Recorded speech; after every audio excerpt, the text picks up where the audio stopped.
Shri Harikrishna Heights इथं अत्यंत वाजवी दरात 25 एमिनेट्स आणि प्रशस्त पार्किंगसह 2 आणि 3 BHK रेडी पोझिशन फ्लॅट्स उपलब्ध। बुकिंगसाठी संपर्क पार्श्वनाथ प्रोजेक्ट 90 90 78 78 33।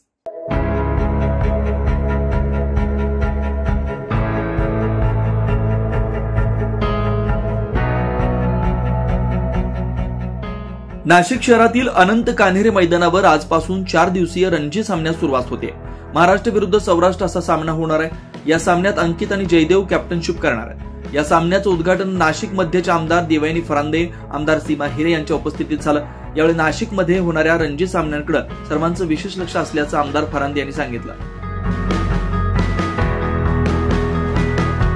रणजी ट्रॉफीच्या उद्घाटन सोहळ्याच्या निमित्ताने व्यासपीठावरती आपल्यामध्ये उपस्थित असलेले या विभागाचे आयुक्त आदरणीय प्रवीण गेडाम साहेब, नाशिक महानगरपालिकेच्या आयुक्त मनीषा खत्री, जिल्हा परिषदेचे CEO आदरणीय ओमकारजी पवार, माझ्या सहकारी आमदार सीमाताई हिरे आणि ज्यांच्या मार्गदर्शनाखाली आणि अथक प्रयत्नांमुळे आज रणजी ट्रॉफी नाशिकमध्ये होत आहे, ज्याचा आम्हाला सर्व नाशिककरांना अभिमान आहे, ते आमचे या क्रिकेट असोसिएशनचे नाशिक जिल्ह्याचे अध्यक्ष आदरणीय विनोदभाई शहा आणि त्यांची पूर्ण टीम आणि ह्या ठिकाणी उपस्थित असलेली महाराष्ट्र टीम आणि सौराष्ट्र टीम, ह्या दोन्ही टीमचं मी नाशिक नगरीमध्ये मी मनापासून स्वागत करते।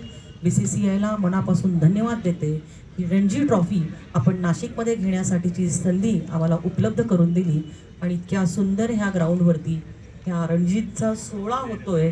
सर्व नाशिक जिल्ह्यातल्या नागरिकांचं ह्या ठिकाणी भारतभरामधून तर लक्ष आहेच, पण आमच्या नाशिक जिल्ह्याचं याच्यावरती विशेष लक्ष आहे। मी वरुण राजाला विनंती करेल की तू इथं नको बरसू, थोडा पुढे सरक आणि दोन्ही टीमचं मनापासून स्वागत करते। आपल्या सर्वांना खूप खूप शुभेच्छा देते आणि थांबते। धन्यवाद। जय हिंद, जय महाराष्ट्र।